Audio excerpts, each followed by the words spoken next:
alhamdulillah wassalatu wassalamu ala rasulillahi sallallahu alaihi wasallam wa ba'd. Al-Minbar Media Group kwekirisaawo eno insha Allah nga tujjukanya oba oliawo ebiyinza okutuyamba mu bulamu bwaffe obwa bulunaku n'olubeerera.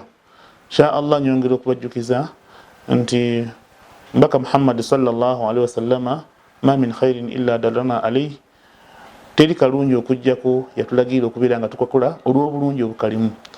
Mu ebyo sallallahu alaihi wasallama bye yatugamba okubeera nga tusembera nabye wa Allah subhanahu wa ta'ala kwe kubeera nga tumusaba. Bwe tuba tubukeeseza ku makya tuyina gye tuyita zikri ma annahu du'a. Eri zikiri kutendereza Allah subhanahu wa ta'ala ate nga kwegayira Allah era nakusaba Allah subhanahu wa ta'ala. Kwe tusaana okubeera nga tukwekwatako kubanga kulimu akalungi. Rasulu sallallahu alaihi wasallama yagamba nti omuddu senga aba abukeeseza ku makya n'agamba nti Allahumma aafini fi badani, Allahumma aafini fi sam'i, Allahumma aafini fi basari, omuddu oyo Allah subhanahu wa ta'ala yanukula okusaba kwe era n'amuwa kyakoze kyasabye. Olunaku luba lumu ebizibu ebiyinza okubeera nga bijja kunafuya amaaso go, ebijja kunafuya omubiri, ebijja okunafuya amatu, oba oliawo n'ensobi z'oyinza okukola nga ziyita mu matu, ziyita ku mubiri gwo, ziyita ku maaso go, naye ate bw'obanga osabye Allah subhanahu wa ta'ala, wakitiibwa Allah subhanahu wa ta'ala abeera nga akubeererawo mu mbeera ezo. Amaaso yagatuwa, amatu n'agatuwa, emibiri tugiina, naye tetugiyinaako busobozi bwa nkomeredde okujjako ng'ebintu ebyo byonna byonna tubikutte ne tubiteeka mu mikono gyani gya Allah subhanahu wa ta'ala.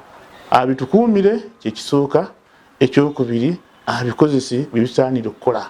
So nkukubiriza wenna bw'obanga ozuukuse ku makya n'osaala salayo ya fajiri, oba okyali mu kifo w'osaalidde, beera nga ogamba nti Allahumma aafini fi badani, ayi Allah subhanahu wa ta'ala mponya mu mubiri gwange, lunaku lwa kukola, lunaku lwa kusinza, lunaku lwa kukola ibadat, mbeere nga omubiri gwange mulamu nsobole okukusinza.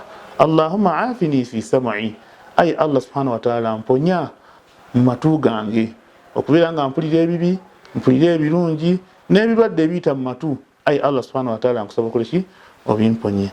Allahumma aafini fi basari, ayi Allah subhanahu wa ta'ala nkusaba omponye ku maaso gange gabeere nga galaba ebirimu omugaso, gabeere nga tegakosa abantu be bayita ab'ekiiso, nneme kubeera wa kiiso, ate n'abantu baleme kuntunuliza kiiso, kubanga amaaso kya muwendo nnyo, kyengera kinene nnyo mu maaso ga Allah subhanahu wa ta'ala. So nkubiriza bwampuliriza ku Al-Minbar Media Group nti muzimu adhkar mbaka Muhammad sallallahu alaihi wasallam ziyatuwa, ate nga kusaba beera nga ng'ogamba nti Allahumma aafini fi badani, Allahumma aafini fi sam'i, Allahumma aafini fi basari, la ilaha illa anta.